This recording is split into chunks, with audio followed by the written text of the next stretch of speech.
Hello ladies and gentlemen, and welcome to another round of Ultimate Racing League. I am your host, Panic at the Tesco, and this weekend we were at Laguna Seca. I'm going to be showing you the sprint race from my perspective, where as you'll see I was starting in second place on the grid in this race, and we're about to jump onto the start grid now for a rolling start.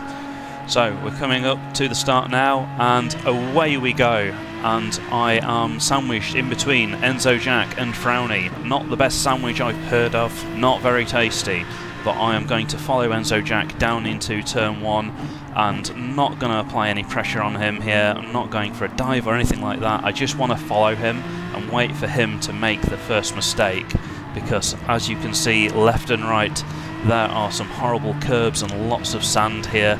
Sand is absolutely everywhere. It's like a bad weekend at Cleethorpes. So I'm just going to follow Enzo Jack as closely as I can. He manages to sort of pull a bit of a gap on me here because I'm just a bit nervous of making a mistake on the opening lap. And I'm not really looking back to Frowny to see where he is, but I can see on the radar down at the bottom right that he is just right behind me. Hooking it into that curve, I get a better exit through here than Enzo. But this is going to be the story of the race really, is that I couldn't do anything with that better exit because by the time you catch up, you're at the next corner. So just following nice and gently through this left-hander. I don't know the name of the corners here other than the corkscrew, but as we dip down to the right, Enzo has managed to pull a bit of a gap on me on this first lap. But to be honest, I wasn't too worried. Not really having the best exit from the final turn there either, but you can see on the map down at the bottom right that me, Frowny and Enzo have continued to be a sandwich. So just braking on my usual mark, which is that painted white line. I was a bit deep here, but I knew that I would get it back just with a nice smooth exit, and I knew that Frowny wouldn't be able to do anything with that. And then it's all about getting the car hooked up onto that right apex, slightly wide, but let's see if I can get it hooked up onto this one. I do. I get that really tidy and on the power nice and early, but maybe I shouldn't have been in fourth gear there because Enzo's pulled away under power. And then keeping the car into the left at this stage, it's looking like I don't have a huge amount of pace on Enzo, but I know that that can all change. Braking at the 2 there, and again I see Enzo pushing the limits of the track a bit more than I'm willing to at this stage. And again, braking at the white line just before the corkscrew, the only corner that I know the name of. I'm very familiar with corkscrews because I am an alcoholic. As we dip down, I just took a second gear there, and Enzo just constantly pulling away. I'm looking at this and I'm just thinking, gosh, what am I doing? Why am I even a racing driver? Because I can't keep up with this guy. He's just too fast. I mean, I didn't realise that Enzo was referring to a Ferrari, so yes, he's pulling a nice gap on me, but also looking behind, Frowny's fallen a bit further behind as well, so I'm not really getting any pressure from behind, and I was much neater and tidier through the hairpin this time, and getting that front end across exactly how I wanted to on this lap, and that is a purple first sector. Just backing off down to third. In practice I was taking this corner in fourth, but you don't really want to test the limits when you're in a race. And then just braking on the 2, keeping it nice and tidy to the inside. It's all about getting on the power really early through that corner, because then you carry that speed all the way up until you brake at the 2, dip across, and there we go. That is what I was waiting for. I was waiting for Enzo to make his first mistake, but it wasn't a big one. He held it together. He maybe is changing his underwear, and he's definitely changing his underwear because he goes wide on dirty tyres and dirty underwear, and I've got up the inside there, and he is now behind me. So it is now mine to lose. I have got clean air in front of me, and look at that beautiful view, unobstructed by that black and red livery of the Texaco Aston Martin that I was following. And let's just enjoy this moment of peace and quiet. You can see on the track map behind me that there seems to be a bit of fighting between Frowny and Enzo, and Frowny has taken Enzo. Will I show the replay of the overtake? No, not in my video, but there's plenty of other URL videos that you can go and watch if you want to see all the action. I'm just going to focus on my driver's perspective. That is your privilege for this video, because I'm not doing live videos anymore, I'm doing these. And at this stage, it's all just about trying to hold on to that lead and not make any silly mistakes. Quite a good first sector there. And I'm just going to try and nip across, and there we go, I have made a mistake and I am across the dirt, almost clipping Frowny rejoining there because I really didn't have control. And what can I say, I was devastated. I sort of felt what Enzo was feeling there, that there was no grip in the corkscrew on the dirty tyres. But yeah, there goes my hopes, because Frowny and Enzo are off into the distance. All I can say is that I'm just too strongly addicted to riding those sausages, so I was just too far over that curb and bounced the car into the dirt. But let's settle down now. That cost me, as you can see there, 3.2 seconds on that lap. Quite a penalty to pay. So nonetheless, let's just get my head down. The pace is quick, but not unachievable. 22.9's not too bad, so I'm quite neat and tidy on the apex there. Another purple sector, although not by much, and getting a nice run through whatever that corner's called. I'm going to call this corner Mothers because of the sign, so going into Mothers, again keeping it nice and tidy, getting on the power nice and early, having to short shift but maintaining momentum. And this time I'm going to just get it just right. That's what I aimed to do last time. You saw how close I was to the curb there. And let's try and get the corkscrew a bit better as well. I think I took a bit more of the curb on the left hand side that time. And I'm liking this wide line as well, where you sort of square the car off and then accelerate all the way round. Getting really as close as I dare to that sausage as well, and it looks like I am reeling in Enzo and Frowny, so it's not all over yet.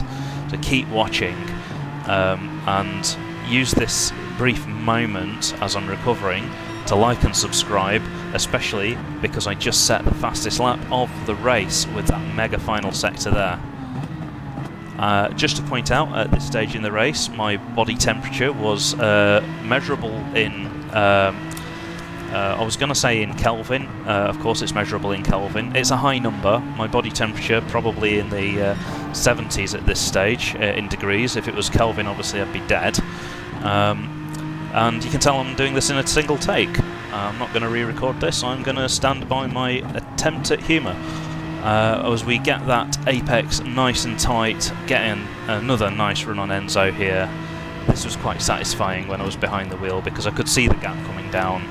I made a small mistake there, had to gather the car up, and Enzo pulled a slight gap on me, but I'm taking no risks through the corkscrew, trying to hook up the first apex. That's really the key to the speed there, because you get the lap time from how quickly you can accelerate in a straight line, and Enzo really struggled on the outside through there. I've got a beautiful run on him here. I'm going to go to the outside. This is not the way to get past someone going into a tight left-hander, and I have to let him go. And unfortunately, I couldn't really get turned in on the throttle because I should have been right on his back bumper there and making his life an absolute misery, but kind of let him off there. Let's see if I can close the gap through the rest of the lap and see if we can prompt some more mistakes. So running nice and close, and I deliberately jinked out to the left there just to make myself nice and wide in his rear view mirror.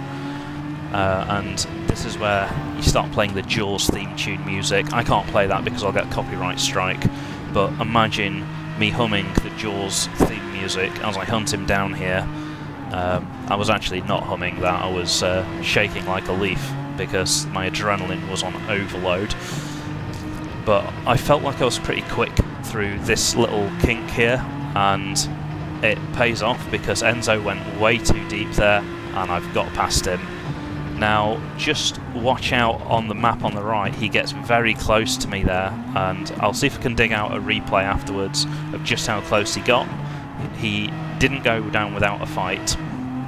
But now it's just a case of, can I reel in Frowny? Is Frowny going to make any mistakes, or is he going to hold this together unlike Enzo did?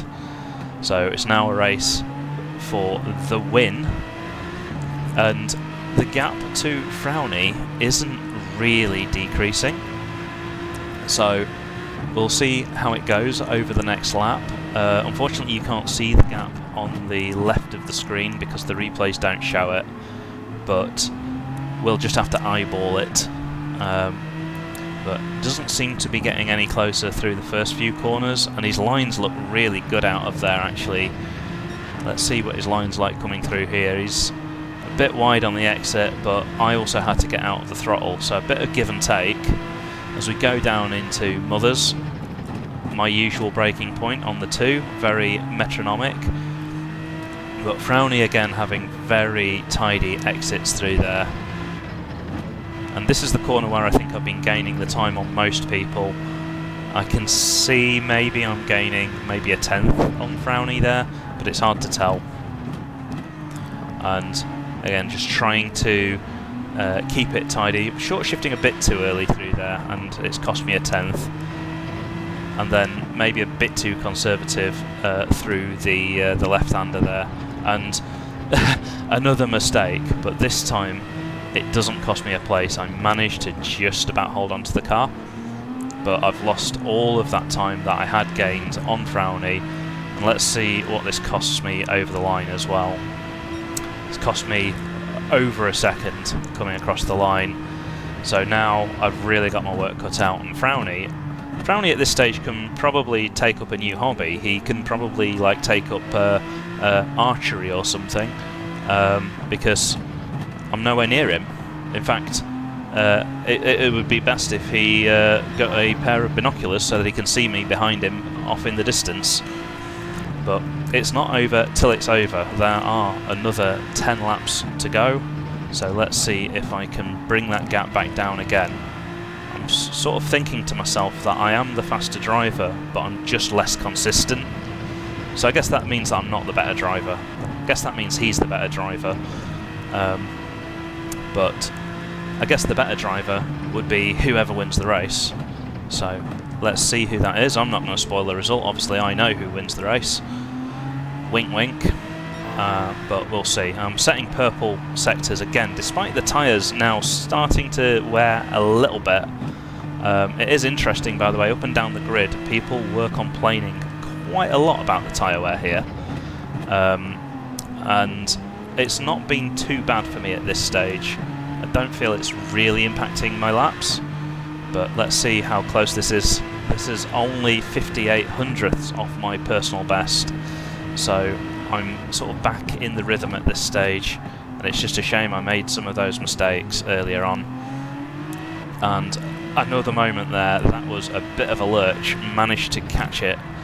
That sort of put me out of position for that right-hander there, and it doesn't show on the lap time though, because that 8 thousandths of a second off my personal best shows that I am pushing at this stage. And if you're wondering, by the way, how hard I was pushing at a track that is so fraught with danger, well, this I would say is 95–96% pushing. You can see how tight I was there on the way in and the way out, so I'm definitely taking no prisoners at this stage in the race. Let's see if that changes later on. And I got a much nicer exit there. I think this is going to be, yeah, a decent sector, not a personal best. Don't know why I went into second gear there. Maybe I forgot how to count, and a bit jittery on the entrance that time as well. Braking on the 3, I've not really commented on this corner, but basically you want to be short shifting into second because you've got to get on the power, and Frowny also was very good on the power out of there, frighteningly good, especially on the softs. But another lap where I'm only a 10th off my personal best, so I'm starting to find my rhythm at this stage. I'm starting to think at this stage, if I was driving like this at the beginning of the race, I would have already been winning, but hey-ho, I made my mistakes, and here I am.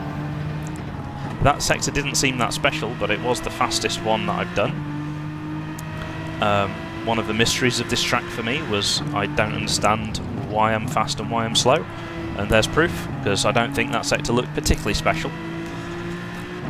And clearing the corner of doom yet again, Frowny pushing the limits a lot more than me there. I think he carried more speed, but I definitely wasn't pushing the limits into the corkscrew. You can see, like, my goal was to get braked nice and early and then straight line it, and it definitely corresponds with lap time. So you can see again, personal best. I must clearly mess up this final sector, and yes, I do. I'm between gears actually, so this is probably going to cost me a tenth or two. And oh, absolutely terrible on the exit there. I should have been catching Frowny down here, but I'm now 2.5 tenths off. Just these small mistakes are really what cost you when you're battling someone who is as switched on as Frowny. He was extremely consistent. Look, we've gone 4 or 5 laps and we haven't seen a single mistake from him. He's really hustling it, and I seem to be getting these good first and last sectors, first and middle sectors, but it's just that last sector where I'm not quite cutting it, and that's why I'm not cutting the gap down to Frowny. But starting to get a tiny bit closer, I think, at this stage.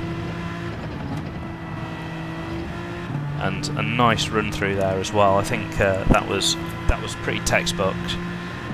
Sorry that this race is proving to be a bit of a procession here. Tempting fate with track limits there, actually. That was as far across as you want to go. And that line there definitely made that line my own. Losing a lot of consistency through that right-hand kink there, though, the one with the camber. And that is my least favourite corner on this track, is that cambered kink there. Just no idea how to generate the grip through there, and again it's cost me 2 tenths in that final sector. So all of that lovely gain that I had in the first part of this lap I've thrown away in the second. But it's at this stage I'm starting to get a bit tired of seeing Frowny in front. He's kicking up some dust there, and he's going to struggle now because he's got dirt on his tyres. So this is my first opportunity, but I also ran slightly wide and literally ate his dust. He's been threatening to make me eat his dust for quite a while, and I actually did. But now I am in battle range. We are right on him, and I'm just backing off nice and early through there because I thought he'd do a bit like Enzo, be sort of looking in the mirror, but nope, Frowny holds it together. Gaining a bit under braking there, but I think well, we're about equal on acceleration, and just sort of following him through here, doing exactly the same as he does, so the gap's staying the same. Got it a bit tighter to the inside than he did that time, but I'm actually earlier on the brakes through there as well, and I'm a bit too narrow to the inside there, and that's cost me on the exit. You can see, like, I had to stop turning in to avoid hitting the sausage, and obviously we both slowed down a bit this lap as well as a result of the dust eating competition that we had in the middle sector. I'm not sure who won that dust eating competition, but I think it was Frowny because he stayed in front. I'm just going to see now whether I can make him do the same thing again. I say make him, I didn't make him do anything, he just made his own mistake. But and you can see now that he's actually pulled away because I didn't get the car turned in, and to avoid running off the track I had to slow down in the middle of a corner, and that's not really how you drive a racing car. But just continuing at this stage to be like pretty fully committed. I know that I'm only really going to get 1 or 2 chances to overtake him for the rest of the race. It's taken 5 laps of following him just to have that one opportunity where he made that one mistake. So really now just got to keep the pressure on, but I'm just too far behind. On the plus side, Enzo is nice and far behind me, and again I'm getting a rubbish exit through there. It just seems to be something that I'm doing on these softs. By the way, the tyres are now completely knackered, and I think the lap times are starting to reflect that as well. This is the point where a lot of people were complaining about the state of the tyres, and look at that, I can't get on the accelerator there because the fronts are just saying no thank you. And again, quite difficult to get the car squared off through there as well.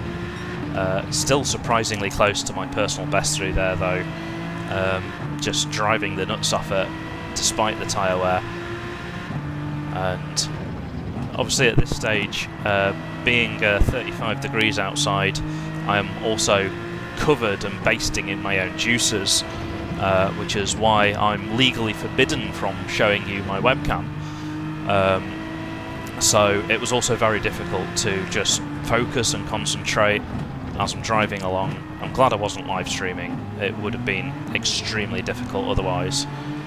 But I'm pretty happy with the consistency at this stage, you know, just to be 2/10ths off with tyres that are looking rather second-hand, and Frowny giving me a nice dessert of dust to go with the main course, which was dust, and the starter, which was also dust.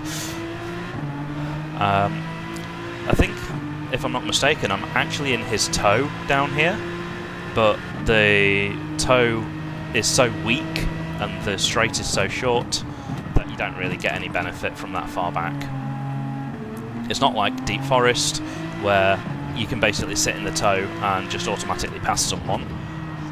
But at this stage you just think, you know, this race could be going the way that Deep Forest did.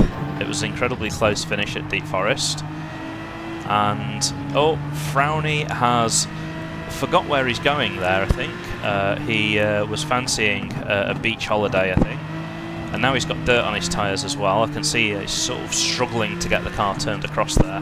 So I'm thinking, hey up, this is my chance here. Get a nice exit through here, keep the pressure on, but he keeps it together really nicely again, just denying me the chance to close that gap. And we've only got a couple of laps left here as well. So again, he's just so tidy through here, so consistent, and I think Frowny's going to be a real title contender for this season, along with Enzo and along with That's Life. But this is my first time racing against Frowny, and I'm really starting to see what the guy's made out of. He is made of hard stuff. He definitely doesn't crack under pressure, and although he's had a few moments running slightly wide, he gathered it up. He seems to be one of those drivers who knows when he's about to run off track. Gaining a lot under braking there on him though, a lot more confident on the brakes there, getting the front end turned in. But then there's nothing I can really do with it. I'm just hooking up the apexes again, and let's see what this sector's like. Again, remarkably consistent. I hate to sing my own praises, but I do think I am just something else in that first sector, because the tyre wear seems to be disabled for me. It definitely wasn't disabled for me through there though. That was a horrible front end slide. Oof, and a horrible twitch there for Frowny as well. His tyres are screaming enough as well.